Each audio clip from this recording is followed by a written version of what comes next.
Hello, welcome to ITM 569-3 Class 8, Part 1. Somebody emailed me and said, hey, what are all these Android projects, these Android finals? Let's look at these Android finals. And I was like, hey, let's do it. So let's just spend a minute. I put them all on a real device. I was like, hey, that'll be crafty. I can show them there, but then I realized that you guys don't even look at that. You guys will just look at my screen here, and you can't see that. And it'd be dumb for me to hold this in front of the webcam and show it like that. So let's just. I think these are all compiled and go on the emulator anyway.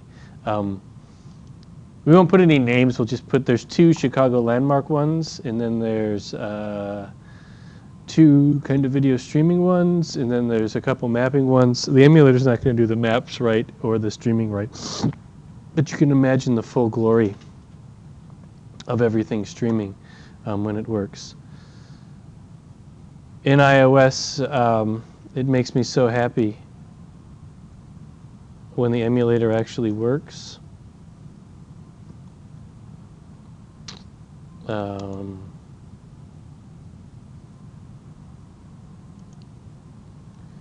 Oh, that's one of the projects. That's not the one I did.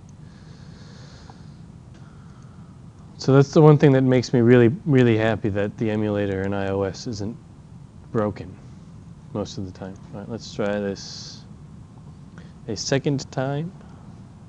Oh, console. I suppose it'd be good to see. All right, so Maps 2. I don't remember who's Maps 2. That's not Conrad's.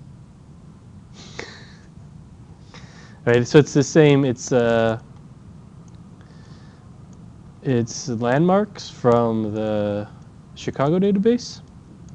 And this one does do search, so you could do Jane. What was really confusing to me is on this, oh, the enter did work. It was one of the other ones. So I think that's just the enter searching there, but you have to push the name button to do the search there. So if you just typed Jane in that way and hit enter, right, it's going to find it in a list. But if you push this button, it's actually going to filter the list, and it starts with the contains. And then you click it, and it should switch to the map API, which is not going to work in the emulator. But you can see the little point on here, and that would be where it lived in the guy. Pretty cute, huh?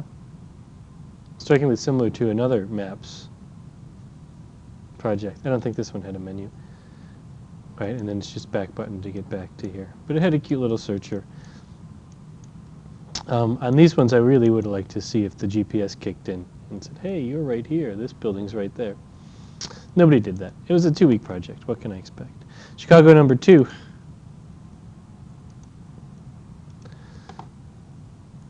So give it a second. System error. I don't like that. What happened? Console. Over in the wrong spot. Installing. I thought I had all those on there. Maybe I had them in a different emulator. Chicago Landmarks 2. Oh, look at those graphics. This is a real graphic designer. Oh, look at these ones.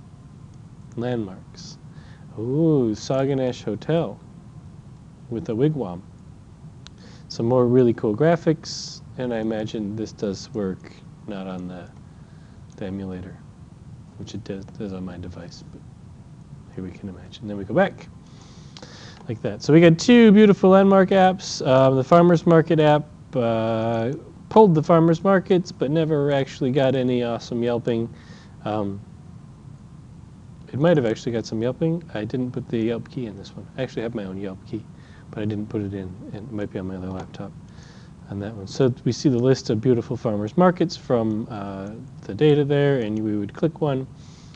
We'd get a beautiful toast about where it is. I'm sure regular users like to get a toast about where it is, and then it actually tries to query Yelp here if there's any reviews of that farmer's market, which didn't work.